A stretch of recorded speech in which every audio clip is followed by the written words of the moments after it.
Ace Podcast.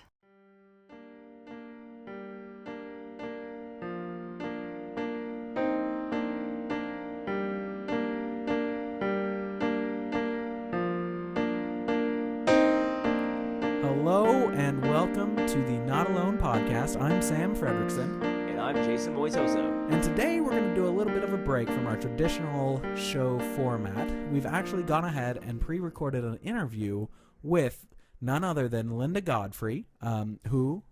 Oh, go ahead, Jason. I was going to say, Sam's hero. Sam's hero, exactly. And Big fan over there. if you'll remember from last week's episode, she was actually the reporter who broke the Beast of Bray Road story. So she is phenomenal. It was a great interview.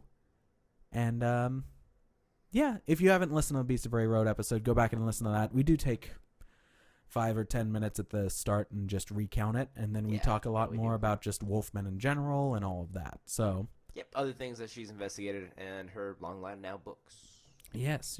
Yeah, we're going to be focusing a lot on certain stories, both in this episode as well as if you are one of our Patreon sponsors, this last week's bonus episode, a lot of stories from her book, Monsters Among Us, which just came out in October. It's our newest one, and it is an investigation of wolfmen, portals, and all-around odd phenomena. So we'll have a link. Fun read. Yeah, it's a good one. It's a good one. We'll have a link to that in the show notes. Yeah, Jason, anything else? I think that's it. Let's get right on into that interview. All right, here we go. Hello and welcome to the Not Alone podcast. I'm Sam Fredrickson. And I'm Jason Moitoso. And today we are joined by the amazing Linda Godfrey, who really got her start, as it was in the world of cryptozoology, covering the subject of last week's episode and really breaking that story of the Beast of Bray Road. Good to have you with us, Linda. Glad to be here. Thanks so much. For any of our listeners who aren't aware, we do talk about you a bit in that episode and the breaking of the story and what was going on. What was the Beast of Bray Road all about? What was that like to be in that area at that time? Originally, it was something that really only a handful of people were aware of. And the sightings in that area had actually been going on since 1981 at least, maybe earlier. But it wasn't until a couple of people who had sightings or relatives that had sightings kind of accidentally bumped into each other, and it came out that this thing was there that people were calling a werewolf, and then these rumors started. And I had just started as a reporter at the Week newspaper. It wasn't a week, it was actually a strong newspaper, but it was called The Week, W-E-E-K. And I told my editor about it. He said, well, poke around and see what you could find. And so I found that it actually was a bona fide rumor. There were people talking about it all over town. And then I paid a call on the county animal control officer with whom I was working on a couple of other stories. And I asked him if he had heard about it. And he said, sure. And he opens his desk drawer, pulls out this manila file folder labeled Werewolf, and opened it up to show me the names and contact addresses and phone numbers of people who had been calling him and saying basically, I saw this thing. I don't know what it was, but if there was such a thing as a werewolf, this would be it. And it was seen mostly on Bray Road, also the adjacent Hospital and Bowers Roads, all right out in that area, just east of Elkhorn, Wisconsin, which is in the center of Walworth County. It's the county seat, but it's a small, conservative little town. And I know I laughed when I first heard about it because I thought werewolf. It was ridiculous. Yeah. It just didn't seem possible. But the officer shared those contact addresses with me, and I began to go and talk to these people one by one, and I didn't think that any of them were crazy or trying to hoax me or anything like that. They seemed genuinely frightened, and it all came about because a woman who was a bus driver had a high school girl on her bus who had seen it. Doris Gibson was her name at the time. and Doris happened to be the next door neighbor of the bus driver whose daughter had seen it, and neither one had talked about it really. It's just that it happened to come out. They lived in close proximity to one another, and then I found in that folder there were different people on Bray Road. Some of them were, of course, related because that road has a large amount of its area dedicated to farmers from the Bray family. Mm-hmm. But they weren't all, and even between them, they hadn't told one another exactly what they had seen. So it just happened that conditions were right, and it came out at that time.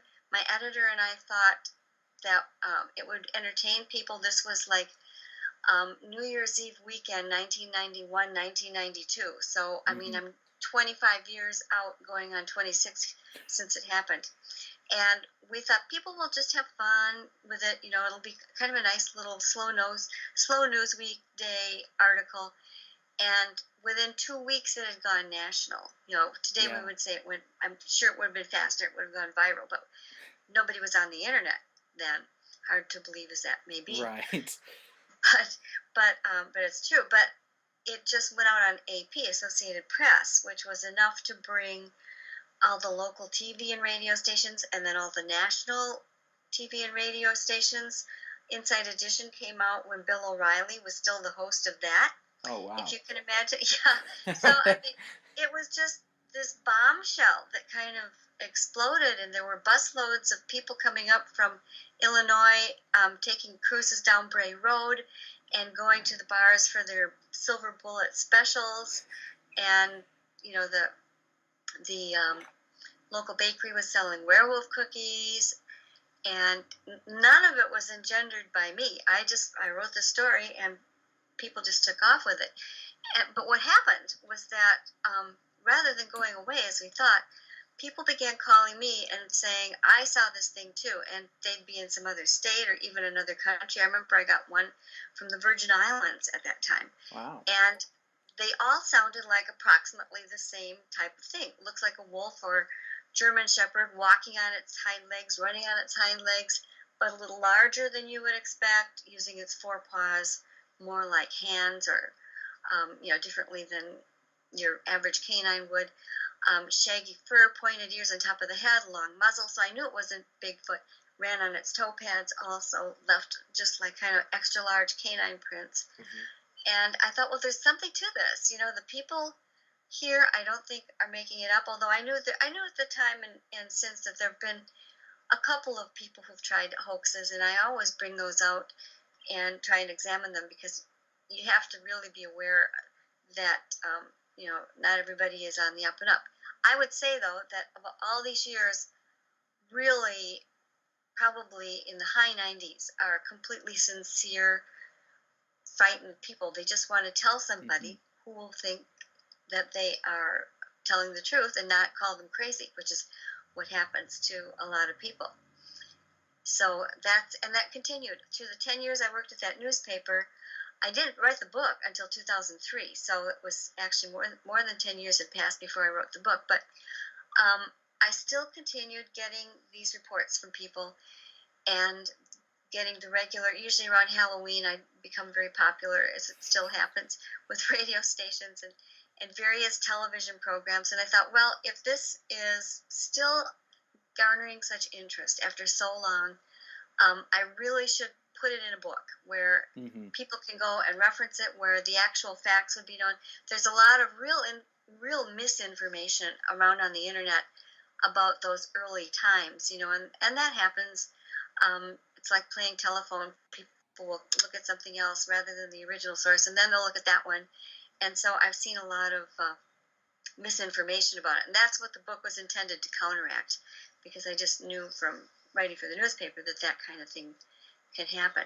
So I wrote the book, and when that book came out, it was called The Beast of Bray Road, Tailing Wisconsin's Werewolf. The whole thing happened all over again. I got another new tidal wave of sightings and more media attention, and so the same thing happened when that one came out.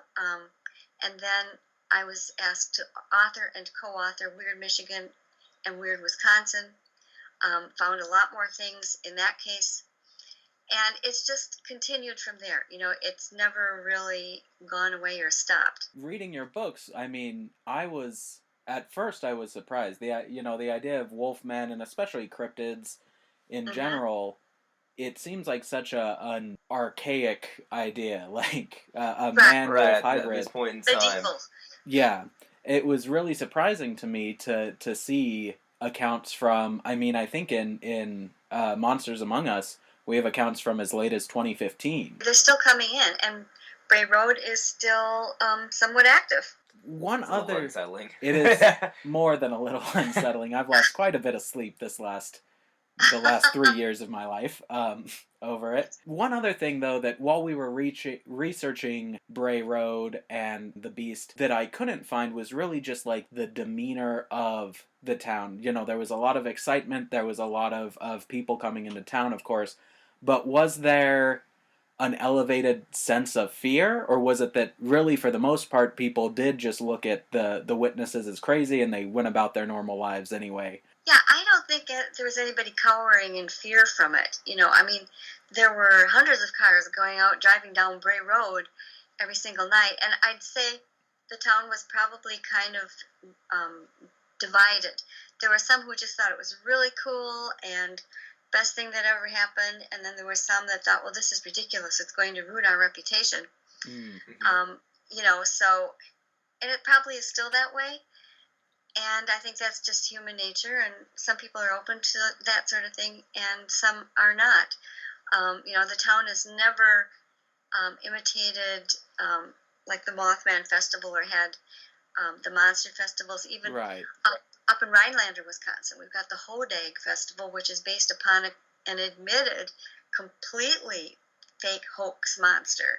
And here we had something that appeared to be real, that lots of people were seeing, and it never, they've kind of stifled doing any kind of big celebration or anything like that, even though I think that the merchants probably could profit from it. And right. I'm ambivalent. It's it would be good for the town in some ways, and maybe they're right, maybe not in others. Who knows? It would have been an amazing thing to have been there. During the research, one of my wife's actual bridesmaids is from Delavan, so not far away. Yeah, we reached out to her and we said, "What do you know about the Beast of Bray Road?" And she said. What did she say? She said that it's totally and completely real. She said that all of the boys in her high school class were obsessed with it. And then the last thing she told me was, if you want to learn a lot more about it, you need to look up Linda Godfrey. Perfect. So that's the Beast of Bray Road. We, of course, to prep for this, I reread, and then Jason read Monsters Among Us. And we've just got... Right, which I'm just going to point out. That book, I constantly want to pick up and put back down. Yeah. I can't get enough of reading it, but I totally want to hide it in my closet somewhere and never see it again. My editor told me that he found he could not read it in his apartment with his back to the window. Yeah, no, not at all. And I usually choose to read right before bed most of the time. Mm-hmm. So I've been up a little bit late now because of that. Actually, before Sam dives into that book, I was curious how going about doing Monsters Among Us. Did you purposely want to create it as far as retelling all these different accounts, or did it eventually kind of become that? Were you going off in different ways with it at first, going into exclusively a few accounts, or did you already have this mindset of I want to talk about all these different things that have been occurring, all these accounts that you've been, clued in on?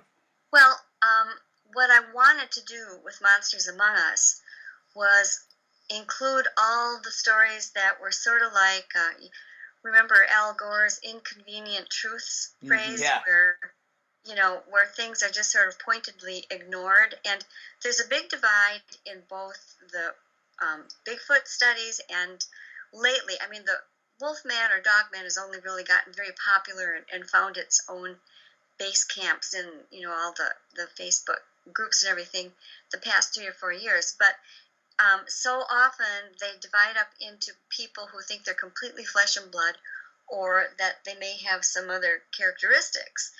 And what I realized was that I thought that I had actually myself been a little prejudiced against those certain manifestations that just seemed too wild and crazy to really include with the other sightings, because probably at least 90% don't really show any overtly supernatural things. I mean, it's not supernatural for any mammal to walk on its hind legs. It's unusual, but they can, if they're motivated or trained or whatever.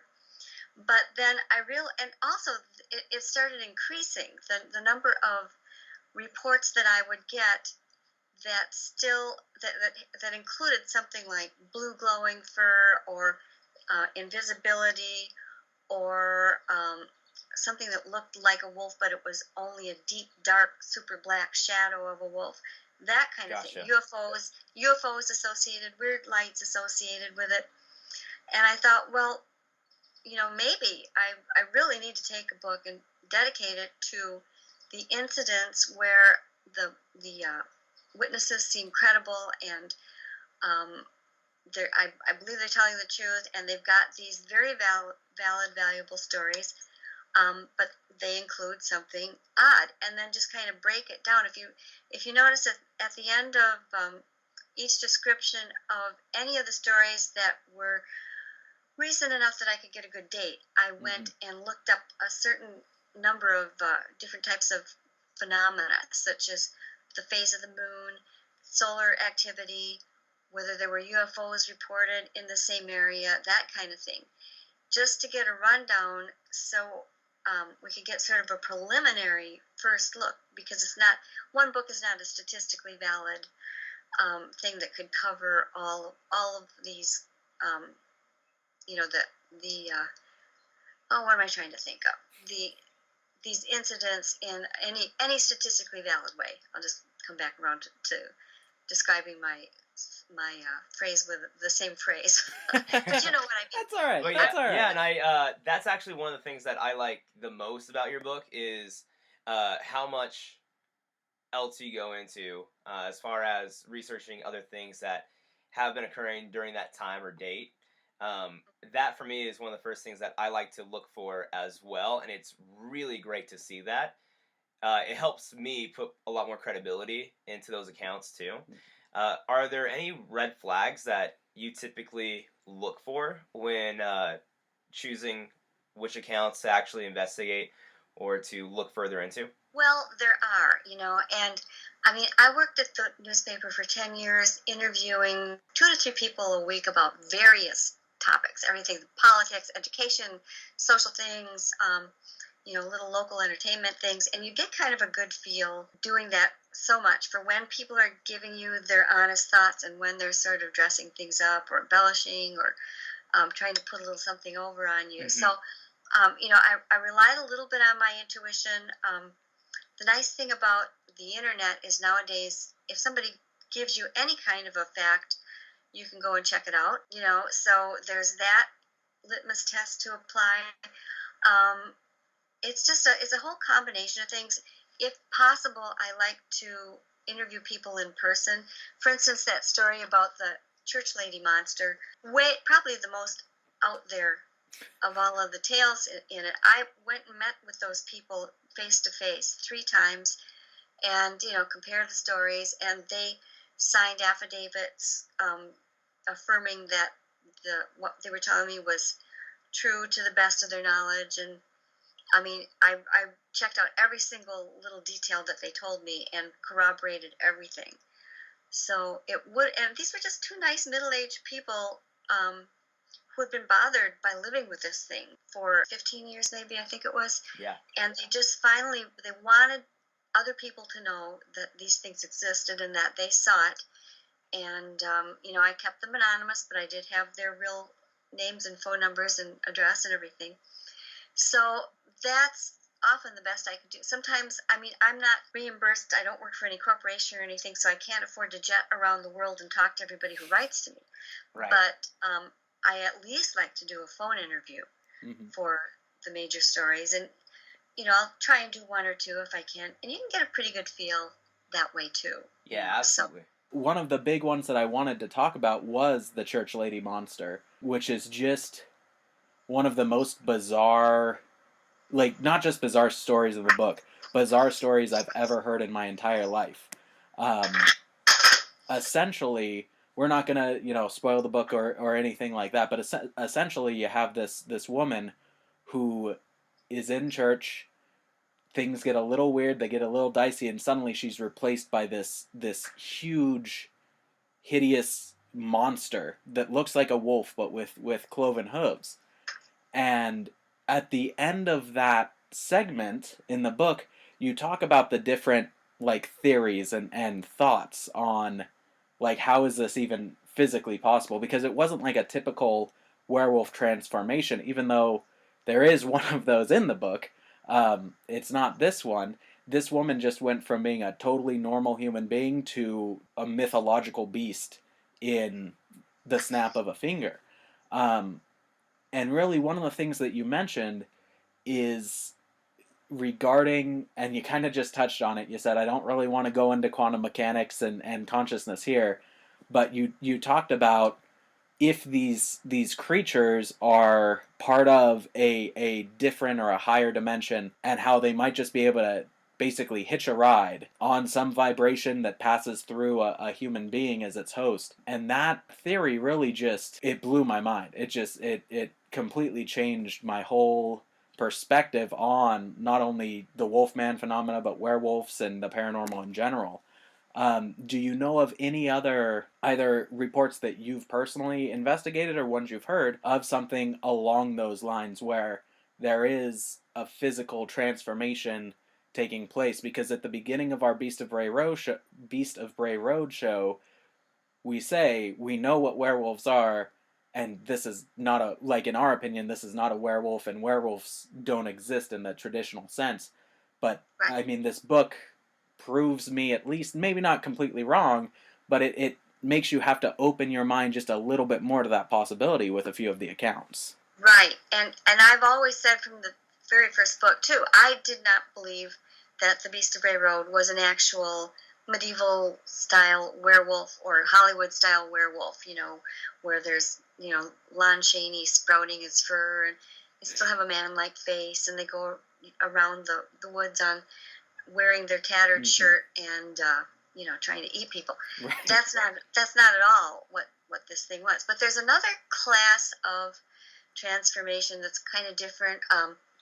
It's, some people refer to it as the tulpa, which is a Tibetan word for a shaman or a thing created by a shaman who is able to project a creature either around itself or separately, and even sometimes if it's strong enough that it can go out and do things.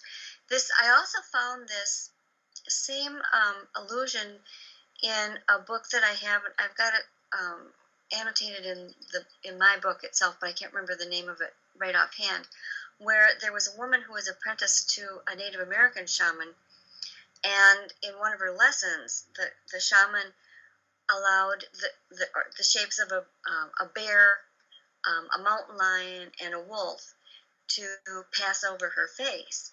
And the apprentice said, well, how did you do that? And the shaman said, well, it's just a matter of which one I want to project. That word project was used.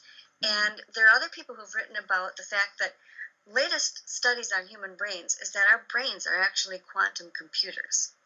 And they can explain that. I would just give you jibberty-jabberty if I tried to.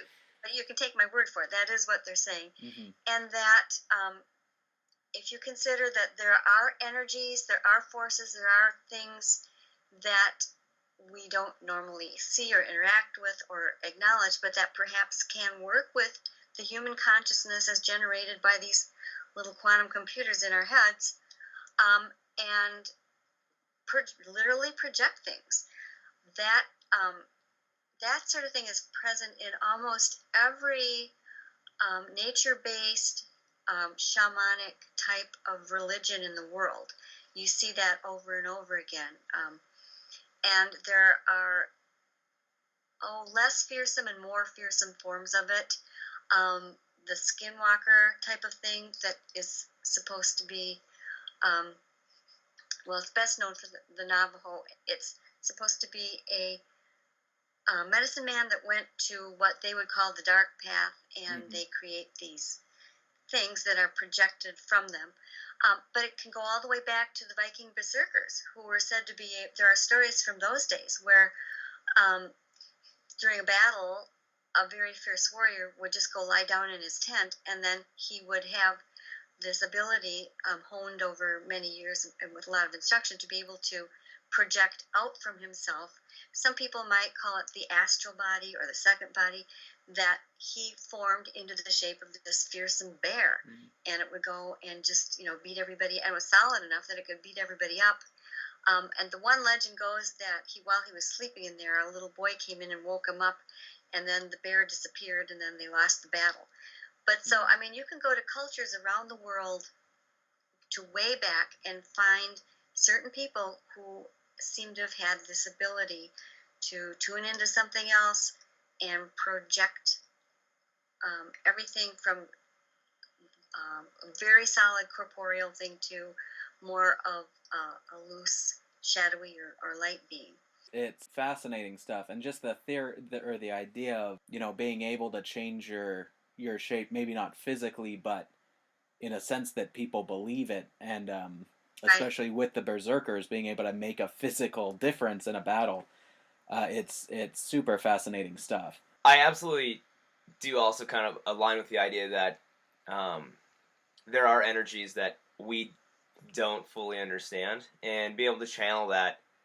I would not be surprised if there have been individuals that can throughout history and through very specific practices to do so. One question that I did have that is a little bit off the subject of what we've been talking about at this moment, but I was curious just to know whether or not, because it seems like you've done a ton with dogmen and werewolf-like beings. I was curious if you felt like you were kind of forced down that road with Bray Road, or if this has been like one of the most the interesting kind of topics that you really actually wanted to pursue anyway. Well, it isn't like as I was growing up as a little girl, I thought to myself, I want to be known for investigating and writing about werewolves. Really? That's shocking to me. That never occurred to me. I had lots of other ideas, and I actually only became a reporter because I wanted to draw editorial cartoons for the newspaper. Oh, that's awesome. And I started out that way, and then just kind of wormed my way in there, as a journalist. And I will admit, I have always had, like, when I was a kid, you would find me usually sitting with my nose in a big book of fairy tales. I was really into fairies. My dad had all the little UFO magazines and things. He liked that sort of subject. And the old Ivan Sanderson articles in Argosy and the other men's magazines he was a hunter and everything. So I kind of had that exposure in my background, and I've always been interested in the field of the unknown. But to have something like this drop into my lap and be able to investigate it firsthand and be the first one to really look into it, you can't make that kind of thing happen. Right. It just did, and I was actually working at other things. I went part-time with the paper, and I was teaching art part-time in a couple of different public schools during those 10 years. I was also represented by a major commercial illustration studio in Milwaukee. I was doing illustrations for magazine covers and things like that too. Wonderful. So I was pretty busy during those days, and it wasn't until I was really convinced I needed to write that book that I decided to kind of solidify it. And I really didn't think the book would get that much recognition as it did.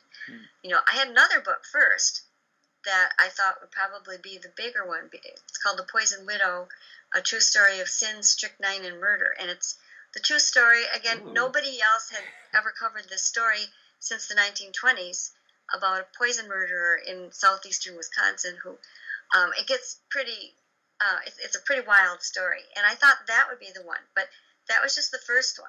And the publisher liked it, and they came to me and said, well, what else do you have? And that's when I said, well, how about werewolves? And using the term werewolves loosely, Yeah. I have to say. And most publishers prefer the term werewolf to unknown upright canine. Right. Right. It's snappier. That's for Yeah, sure. Yes. it definitely has the pop culture behind it. Yeah, it gives you this mental image instantly, Mhm. so people know they can at least visualize what you're Right, talking about. right. Yeah, so, it was just sort of this fluid thing that was there in my life, and I felt that I'd sort of been entrusted with a lot of people's stories, and that even if it never became any more than just another folklore type of book, Mhm. that I felt kind of bound to preserve them, if nothing else. Wonderful. That's awesome. If there was a particular cryptid that at this point in time that you would like to investigate more yourself, what would that be? Well, that just sort of happened to me too. Bigfoot, that I've been having experiences with. It didn't start until about 5 years ago, but um, yeah, that's been, and actually, I have to say that from the very get-go, way back in '92, people were immediately sending me their sightings of Bigfoot, and there were a lot in this corner of southeastern Wisconsin, Mhm. and quite a few within a few miles of where my husband and I lived for 23 years. It just recently moved a little ways away from there, but yeah, just sort of inadvertently, that started happening where I've seen them. I can't say I haven't. That's There you go. That's astounding. Speaking on Bigfoots, I know that in your book again you mentioned the use of portals for some of these beings to enter our world, and Possible use. yeah. That in particular was kind of, for myself at least, I thought that was, hey, that's actually might be a reason why we see them, but when we look for them, we can't necessarily find them where we expect them to be, for at least in large populations. Because that's the first thing that I think about, is if we do have a population of these creatures, why aren't we finding them? There has to be at least a breeding population for them to continue to be around. Right. Not necessarily true if this isn't their home. Right. So I really liked that idea, that perspective.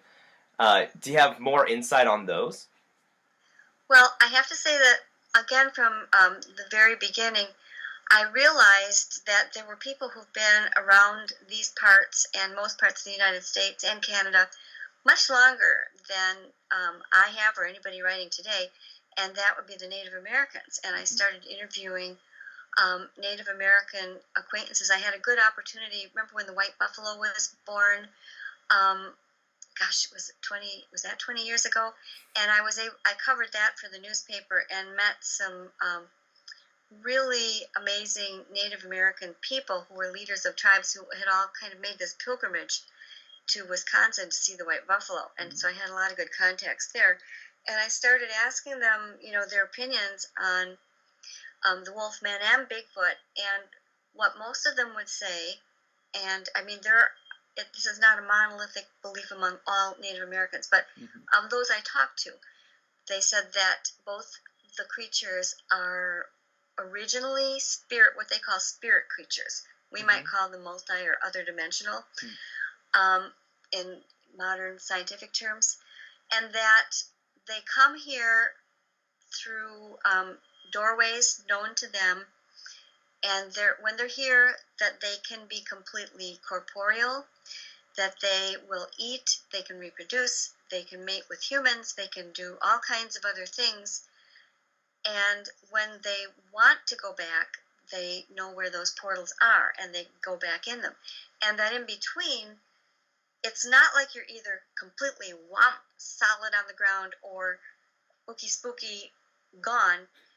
there can be different degrees. It can be a Mm-hmm. sliding scale of what we would call reality, where one is completely real to the touch and the other end is gone. But in between might be these ones where people say they're looking at it and it began to shimmer like heat waves and it disappeared, or just plain out disappeared in front of them, or did something else that was not quite right. And the thing is that this is the theory, if you will, or it's not exactly a theory because it's not testable, but it's the rationalization maybe, or the view is probably the best word, that comes the closest to fulfilling all of the various reported sightings that I've received, and I know certainly many other investigator researchers have received over time, because what we get is a variety of encounters that follow this sort of sliding scale. And the Native American people have been here longer and lived closer to nature and would have been in better positions to know about and observe these things.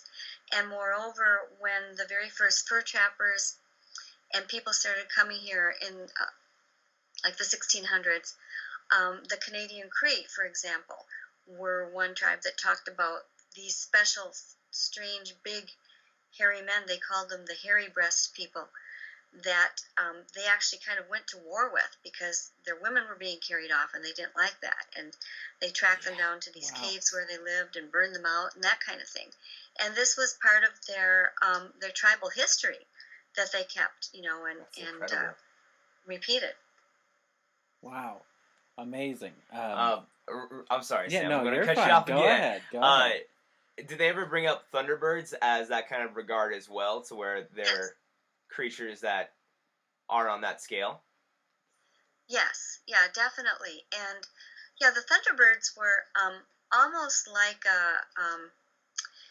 not God, but a sort of godlike being, that they had a lot of power. They could control the rains and the lightning, and that one of their chief things was they were supposed to battle the water panther or the water lynx, and one represented the skies and the other one represented things on earth, water and earth, and keep the universe in balance. And that was both sort of a thing that they believed actually happened, but also that had a great deal of mythical and other sorts of meanings to them.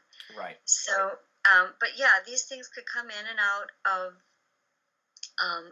They especially believe springs, fresh springs, and so there are certain lakes that are spring-fed that were supposed to be the haunts of these places. And here in southeastern Wisconsin, there are several. One is Geneva Lake, right near the Wisconsin-Illinois border, and that there's a special spot where the water panthers and the thunderbirds were supposed to battle. Deepest spot in the lake, and I think that is the second deepest lake in Wisconsin, and spring-fed, lots of fresh springs that are still there feeding that lake. So it's very interesting. Yeah, absolutely. I could probably talk about that all too much. Sam, I'll pass it back over to you. Well, one of the other things that we haven't touched on yet, I mean, the beings that people are saying, the wolfmen especially, they do kind of like you touched on earlier about them being part spirit, part real, or not real, but part physical, and existing in different forms. I mean, these things come in all shapes, sizes, and dimensions as well. You alluded to it earlier. You mentioned, I mean, some people were seeing just what appeared to be a walking shadow, which is interesting in and of itself. It's hard to really conceptualize, but other people will see them standing over them or standing by them or at the foot of their bed. People who know, we kind of touched on this because we, just before all this, we finished up a series on Whitley Strieber's communion and his experience with, the visitors and possible extraterrestrials.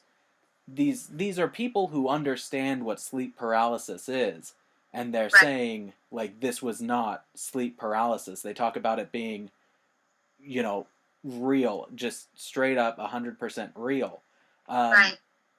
And it's fascinating to me to see such well-informed people. You call it out at another point, I think it might be in American Monsters, where you say that there is no typical dogman or wolfman witness. I mean, this is a cross-section of people all throughout history, or all throughout society and all throughout history, that are seeing it.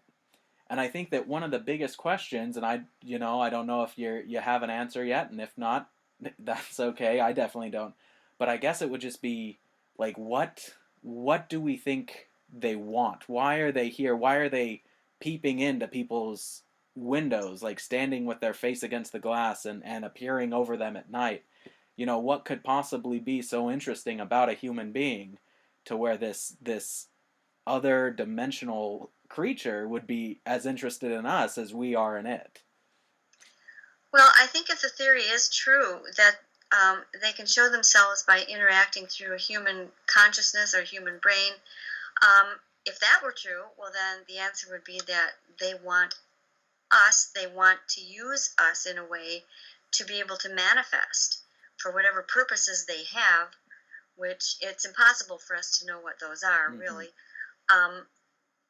That would be the best guess in that way. Some have suggested that perhaps they're like psychic vampires, where, because over and over and over again, even with the ones that do nothing stranger than they're running along the highway, or they run in front of the car, or they're crouched by the highway chomping on some roadkill and stand up, even with those creatures, there's this eeriness about them that witnesses will say, it was sussing me out the same way I was sussing it out. It seemed just as interested in me. It had this weird intelligence that you wouldn't see just looking into the eyes of, say, a regular wolf or a dog or a bear, all three of which are quite intelligent animals. But they say there's something more to these. And there are a large number of people, and I don't think even all the witnesses that have experienced this can bring themselves to tell me, but usually they'll get almost on, and then they'll say, well, there's one more thing, but you are going to really think I'm crazy when I tell you this. And I'm like, no, I won't. I'm sure I won't. Try me. But exactly. And then they say, well, I felt that it was sending me this communication, not in words, not out loud, but I got the impression that it was telling me if it wanted to, it could jump on the hood of my car, or if I told anybody that I saw it, it would find me and get me, or fairly specific things that, like if you come across a bear, say, in the wild, and my dad's from up north, I have seen bears and had them between me and the farmhouse, but I never thought the bear was saying to me, if you tell anybody you saw me on your farmhouse lawn, I'm going to come over and get you in your bed or whatever. You don't think anything like that. You might be terrified if it's acting aggressive, or you might be just kind of fascinated seeing the animal, but that's not a normal thing. So even the ones that don't, have glowing blue fur or disappear or anything like that, still have this otherness about them. Plus, they won't appear on pictures. You can get pictures of bears, even the most elusive, the mountain lion, can skulk around, and yet it will show up on trail cams. These things, the ones that adroitly run about on their hind legs as a matter of course, not just because they have a mutilated limb or they've taken a few steps, but the ones that live it, you go to take a picture of them, you can find prints and other things later, but your trail cam will not show their image. If it is, it's so blurry. Either there will be a column of mist, or it will be black, or completely white, or just radio noise looking stuff on the screen. A lot of people are giving up with the trail cams. Yeah, and they just haven't been fruitful. Yeah, in the book you catalog a few different encounters that happened with the aid of trail cams. And one of the most fascinating ones, I can't remember the name, but it was the gentleman with the tracks in his field. And he ends up setting up 3 different trail cams to observe this roadkill that he's using to bait it. And the roadkill will move. At one point it was almost surgically cut open with its intestines removed. and yet all he either gets pictures of nothing or no pictures, or he gets pictures of a 6-foot column of mist, and you can see it in the book itself, which really goes towards the idea of, and I think he says it's himself, that they're shrouding themselves. That's what it seems like. Yeah, I've been assisting him for 3 years with various experiments out in this field, and I've had kind of terrifying experiences out there myself. I think you probably read the one about the white sphere of light that the owner and a colleague of mine and I witnessed in that field, that came within 30 feet of us. Yeah. And we all saw it. We all saw what it did. That sort of thing. So, yeah, it's still quite active. I was out there just last week with him looking at some prints, and he'd actually seen some large, bulky black object with glowing red eyes in the ditch. Oh my gosh, that's wild. No. Oh man. Oh man. We're not going to Wisconsin. No. Well, we are going to go to Wisconsin. All right. Well. One day. And you'll look me up when you get here, right? I will. It's just, it's 2017, and these things are happening, and it's amazing. I think that one of the things that really drew me to your research and your books, I first heard you on an interview on Mysterious Universe, which has always been my #1 favorite podcast of all time. And even then I could tell that you are such a real live human being. You have a sense of humor, you care about these things, but you don't make it inaccessible. You don't use jargon and all this and that. And that really comes across in the book, just your sense of humor and the kind of person you are. And it just makes it enjoyable, but it also makes it so much more, believable and credible that you're taking your time to go out to, this fella's field, or go out to, what was the other one? There was the one about the two sisters who were seeing Bigfoots back in like the 80s and 90s, and then they started seeing the wolfmen. And you went out to their home and interviewed them there. And just all throughout the book, you just get this overwhelming sense of authenticity. And that's one of the things that we appreciate the most about it. Absolutely. That and your just pure diligence. Mm-hmm. Well, I try, and I'm not interested in just telling a bunch of scary stories. They're scary by their nature, although they're not gory. In 25 years, I've only had one claws on flesh injury out of, I'm still, 25 years later, I'm still getting several a week usually. Oh yeah, sure. You could do the math and imagine that's a lot of reports. Yeah. So it's not gory, but sometimes I think the psychological stuff is scarier. It's the old Alfred Hitchcock type of horror than if people were getting disemboweled and decapitated. And I know there are some other places where people say they've seen this, and that's I don't really comment on anything I haven't investigated. It may well be, but just in my own research, I'm much more interested in trying to understand it than I am just to give people a cheap thrill of a scare. Right. So absolutely. There's nothing wrong with cheap thrills of scares. Oh. One. That's what I have TV for. Yeah. I've got just one or two more questions for you. Jason probably just has one or two more. One more, he says. One more. It's a little open-ended. Well, all right. One of the last things I want to touch on is the fact that for many people, this happens to them once. They see one creature running across the field, or one creature, one wolf face peering through a window that's 8 feet off the ground. That happens to them once. But for other people, it is a ongoing thing, and it seems to be not necessarily the person a lot of times, but the area. And I'm thinking primarily of Darla and her family who were living in Oregon House, California.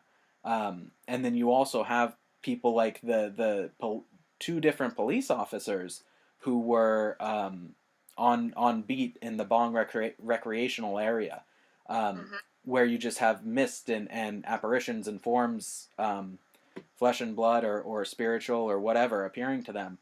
And it makes you say, like, what could it be about these areas? And I know that one specific thing that especially in the paranormal community, you come back to time and time again, but especially on that second kind of grouping of sightings where it's not just a dog. It's definitely not just a wolf standing on two legs. There is, it has shoulders or it has the glowing red eyes. And one thing that we keep coming back to there is the presence of sacred Native American sites.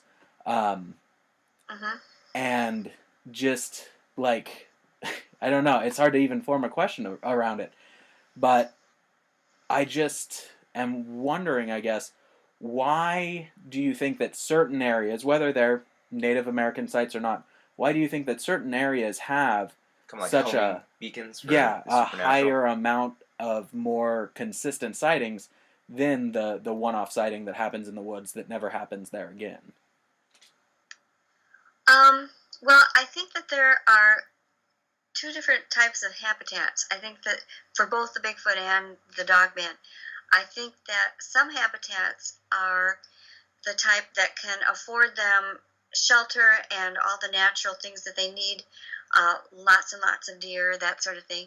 And then I think there are some where they're just going out foraging, and they might, spend. And this is if they're more like natural animals, of course. But it does seem to me that way, that there are places where they're very concentrated, where people are reporting families together, baby ones, that sort of thing. And then there are others where it's just a lone male that's seen, or female. Well, you often wouldn't know whether they're male or female. What gender? Sometimes people do, but usually not. But in those cases, the sightings seem fewer, and it seems to me that they're less likely.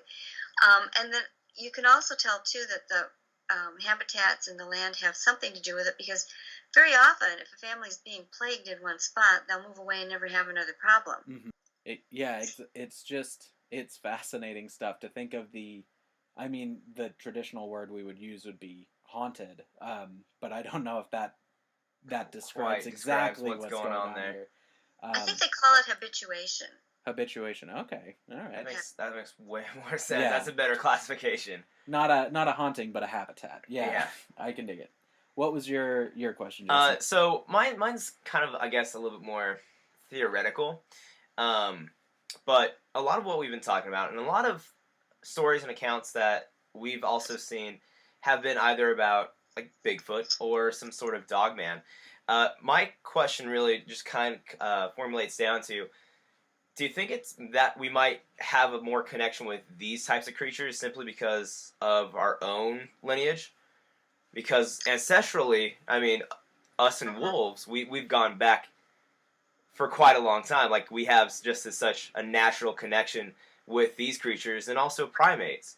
Do you think that ties into the fact that we get these accounts and we see these creatures? It very well could be, although I have to point out that there are probably just as many people who see different types of what we would think of as aliens. The little grays. There are lots of people who have seen those, and lots of people who see ghostly spectral figures, that are human-based as well. Actually, I was surprised when I did my previous book, American Monsters. I started out with flying things, and even though I'd had people reporting these to me, I didn't realize how large this grouping is and how many people have seen gigantic bird-type things with 10 to 20-foot wingspans, just in this country, even in cities. So there really is quite a wide variety of creatures, and maybe the Dogman and the Bigfoot are more recognizable to us. Right, I definitely feel like those have been picked up more by pop culture. Right, although Mothman's getting pretty popular too. Yeah, Mothman's having a resurgence. He's crazy.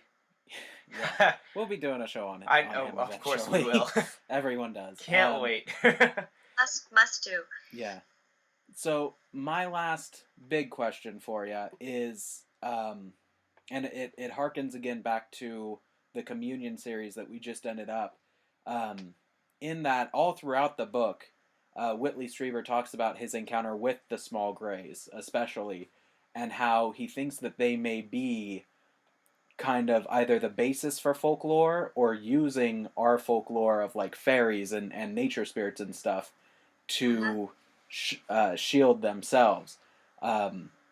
So really what it comes down to between things like werewolves, things like, that sort of theorization, I mean, is there a line that we draw? Like, is there a, well, yes, wolfmen are real, but Nessie is not. Or yes, the greys are real, but the goat man is not.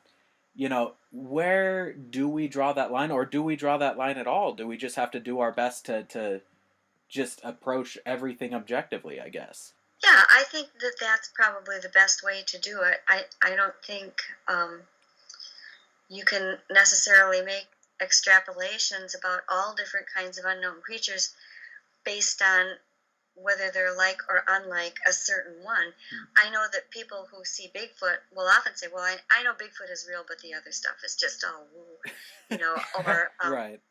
That kind of thing. And you can understand because they've had the experience with the Bigfoot, and maybe they have not probably seen, a big bird or something.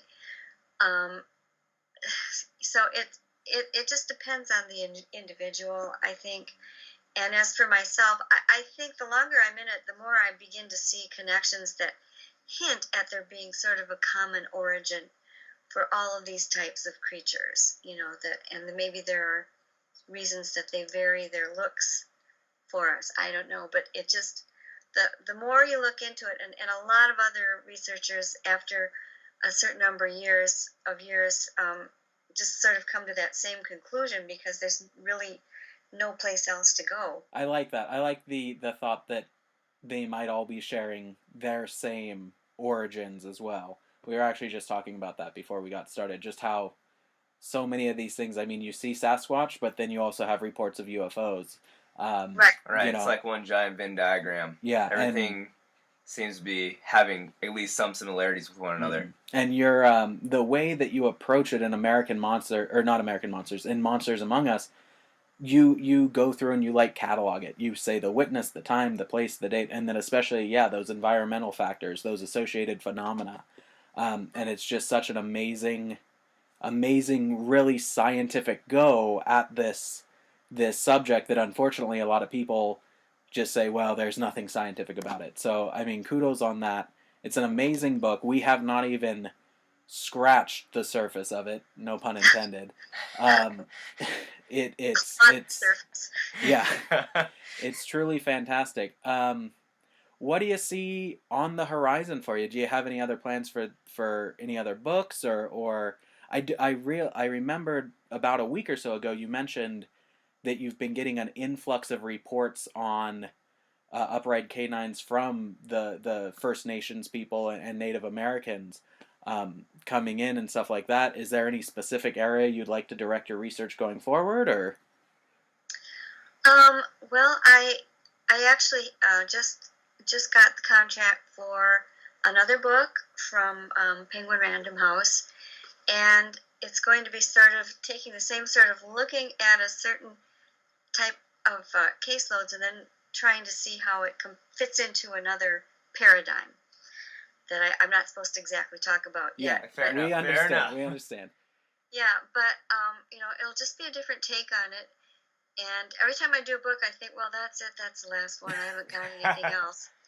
And then somehow the universe starts delivering these reports that I go, oh, that's interesting. It connects to here. That connects to that. And so,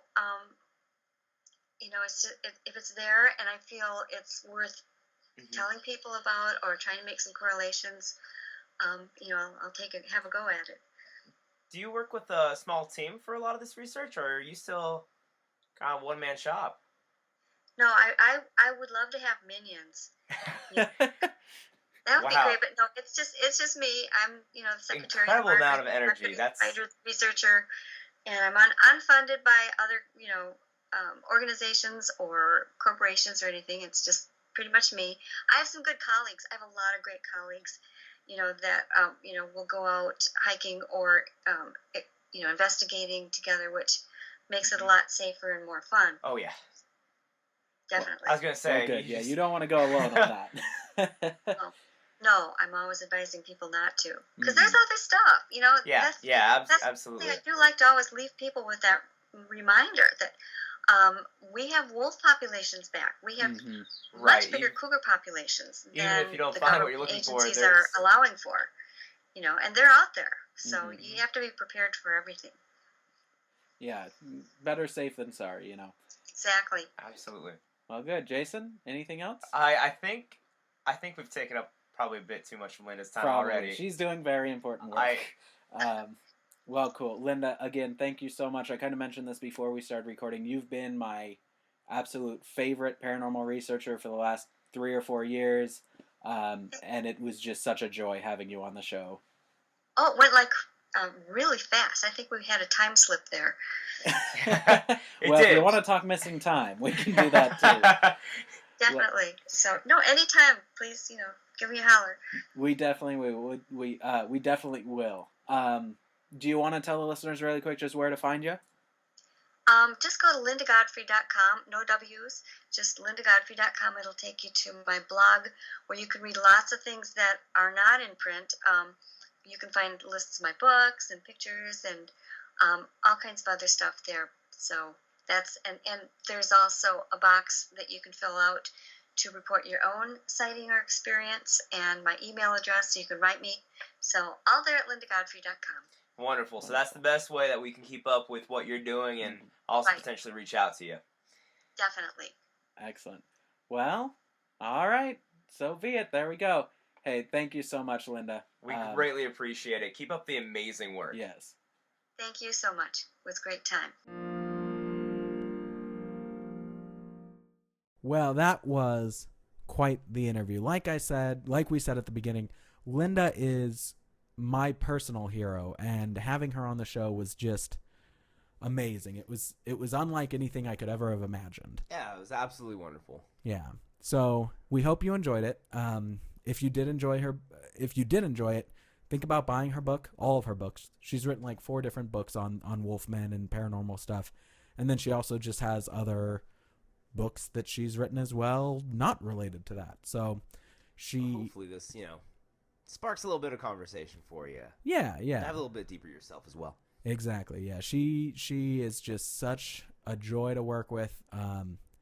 And we are just so grateful for the opportunity. So Linda, thank you again. And to all of our listeners, you have given us another banner week. We're not going to go into it. Just suffice to say, it's been amazing. We love you all so much. And really quick, before we get into our listener interviews, we have some pretty exciting news. So for one thing, my lovely wife, Katie, has put a lot of time and energy into getting our website to be not only not terrible, but also pretty good. I actually like it a lot. So head on over there if you haven't been there in a while. I'm no longer ashamed to recommend it. It's notalonepodcast.com. We've started up a newsletter. We've expanded on all of the posts and stuff like that. So that's going to be really great going forward. And again, thank you to Katie for that. The other really exciting thing, if you enjoyed our interview with Linda, if you're thinking you might want to read the book for yourself, which I recommend all of you do, we will actually, starting today, about the same time that the episode goes up, we'll be posting a giveaway, our first ever Not Alone giveaway, on Instagram. So head over to our Not Alone pod.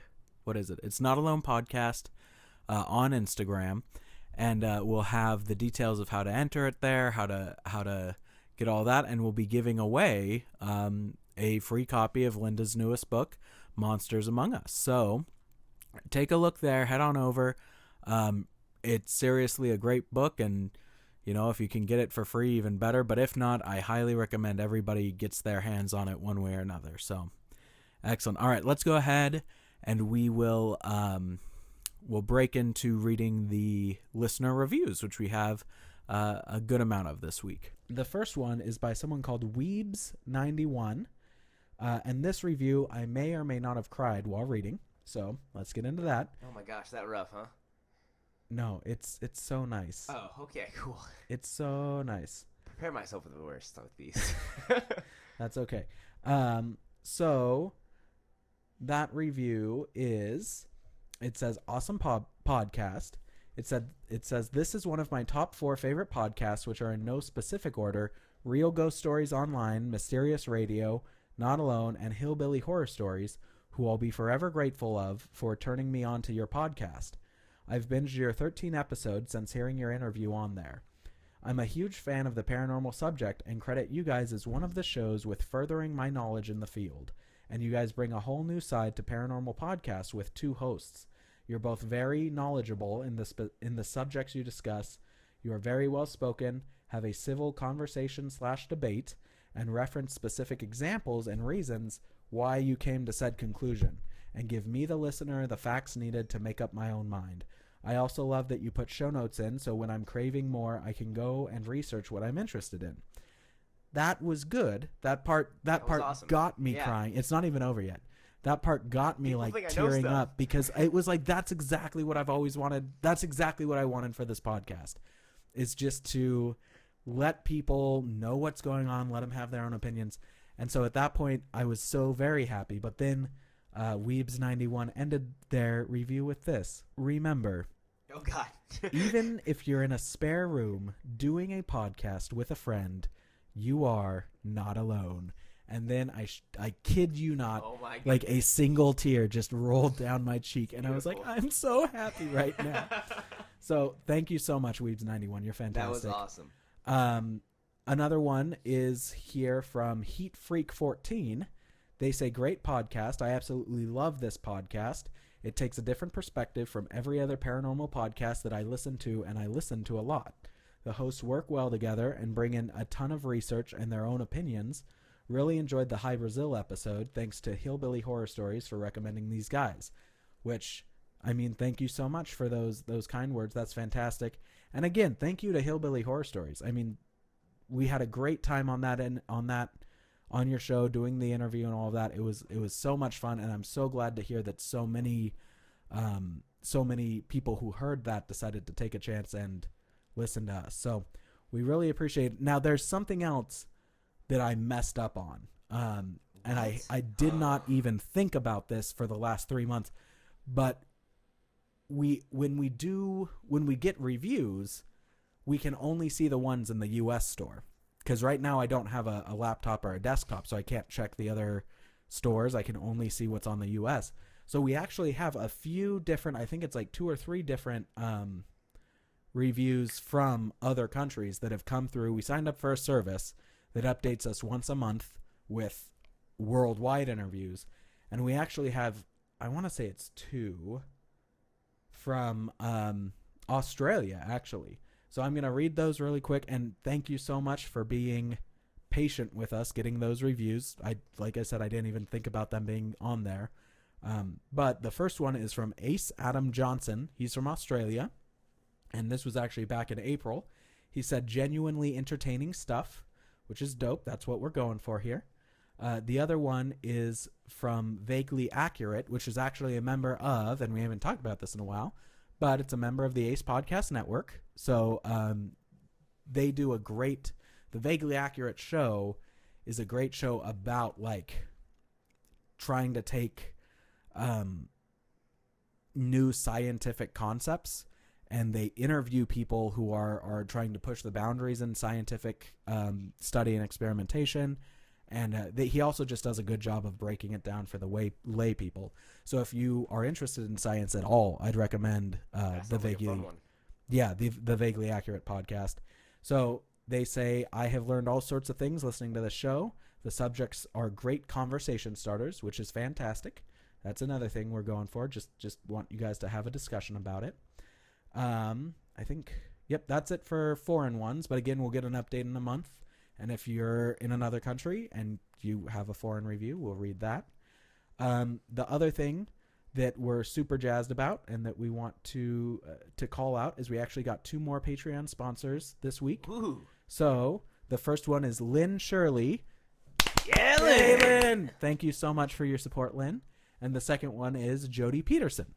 Yeah, Jody. Thank you very much. Thank you so much for your support, guys. That means a lot to us. And this coming month, we will not only be using the Patreon to pay for our hosting, but we're also going to use it to buy Jason his own microphone, because we're still using a borrowed one. So yeah, guys, and we just couldn't afford it without you guys. So thank you so much for supporting the show. If you're interested in that, if that sounds like something you want to do, head over to patreon.com/notalonepod. I think it's Not Alone Podcast, actually. Patreon.com/notalonepodcast.